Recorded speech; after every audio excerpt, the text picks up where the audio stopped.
This is One Last Midnight, and I just want to take a minute to address a news bulletin that was put out by BITBOX last night.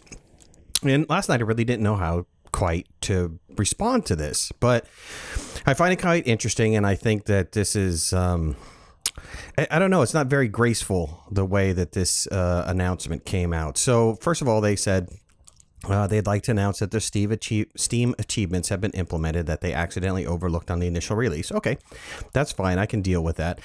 They also wanted to answer multiple topics and reviews comparing us with another game that was, quote unquote, banished from development a long time ago.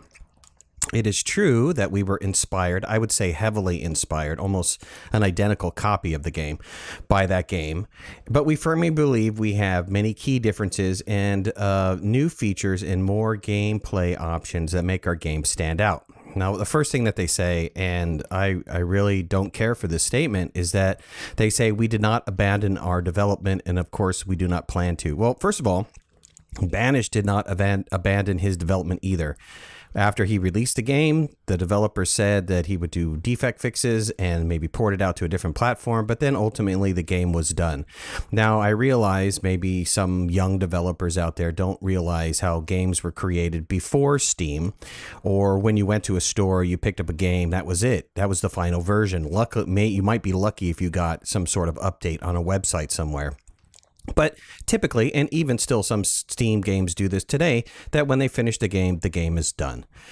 So I don't feel that the Banished developed or abandoned anything. I think he completed his game, and that was his game, and that was it. And if you were happy with it, you were happy with it. If not, then you're not. But that's it. So I think that's a false statement to make about the developer, and I think that was kind of petty. It kind of rubbed me the wrong way because I'm a big fan of Banished, and the reason why I bought Forest Village is because it is similar to Banished, and I liked Forest Village. I really do. I truly enjoy the game as much as I enjoy Banished.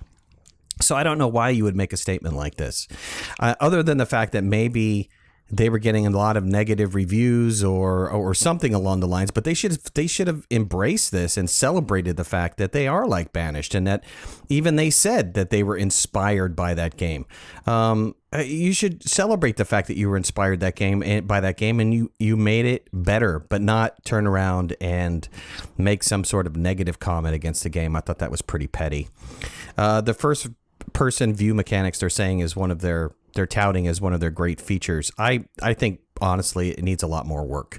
It needs, if you're going to do first person, you should make that first person almost like a first person shooter like experience. The first person to me feels a little bit clunky, a little bit hokey, and it really needs some work. I mean, the fact that you can't even hover over the items in the toolbar to find out what they do is a big negative for me.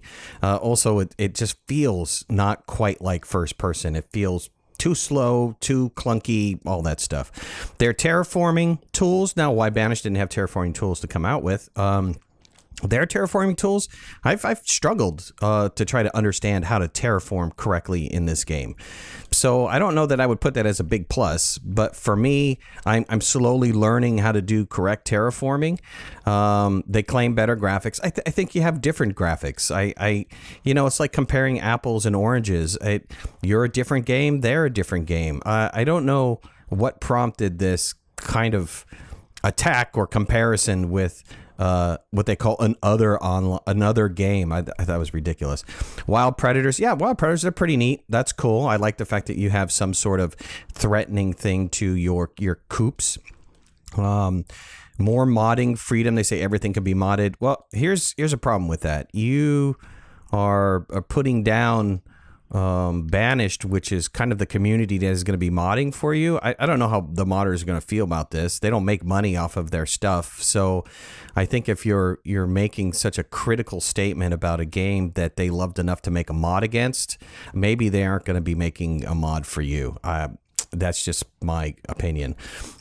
And they're claiming that they're going to have other features: transport company, a complex ecosystem, expeditions. Your expeditions currently, the boat disappears. Guys, you got to need to figure that one out because that's kind of hokey.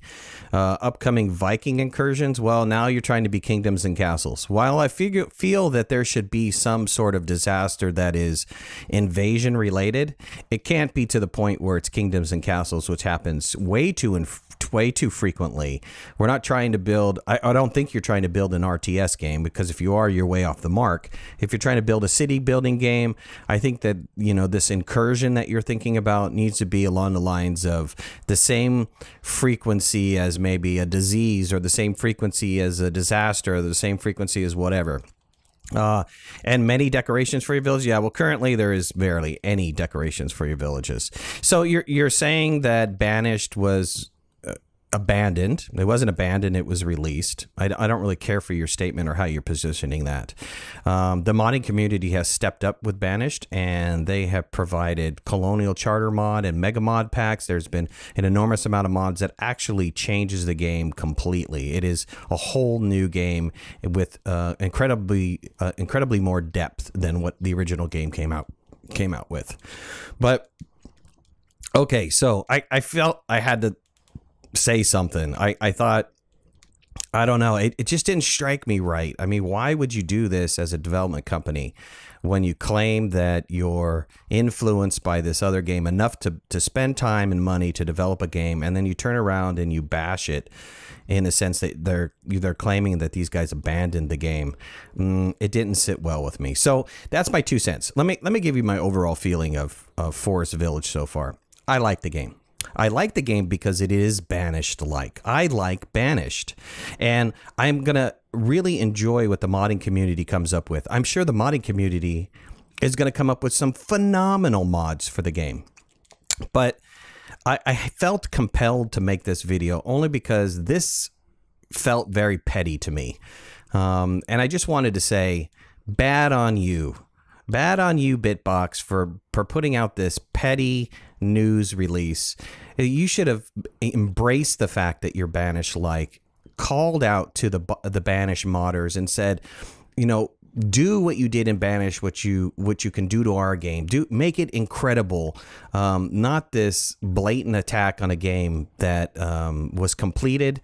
And this is unfactual. I don't get it. So at any rate, would I still buy Forest Village? Yep, I'd buy it in a heartbeat. I'd buy it just because I want to see what's going to happen. It's going to turn into something incredible when the modding community gets a hold of it. Hopefully BITBOX continues to keep putting stuff out, but who knows? Maybe they figure they made enough money and they'll walk away from it too, or it didn't make enough sales and they'll walk away from it too. There's too many things that can happen for them to make a statement of, we continue to keep developing it and we don't plan on abandoning it. They could change their mind in a heartbeat. So I don't know. If they're thinking download content so you can keep nickel and diming us to death, well, okay, that's another way to continue to keep providing value. But, you know, you look at City Skylines as compared to SimCity. You never saw the developers of City Skylines turn around and say these guys were garbage. Maybe, I don't know. I never read it. I think they wound up embracing it, saying we can do something a little bit better. And here's our take on it. And I felt that this news probably should have been more along those lines. Anyways, that's me. I'm out. Thanks for letting me rant and rave about this. I guess I'm a little bit too partial to Banished, and I'm a little protective of Banished. Banished is a great game, but that's my 2 cents. I love Forest Village also. Thanks a lot, guys. Have a good one. Bye-bye. Thanks for watching. Please remember to hit that like button if you liked the video, and subscribe to our channel so you can stay on top of all of our latest video releases. I release content almost every day. We'll see you guys soon. Bye.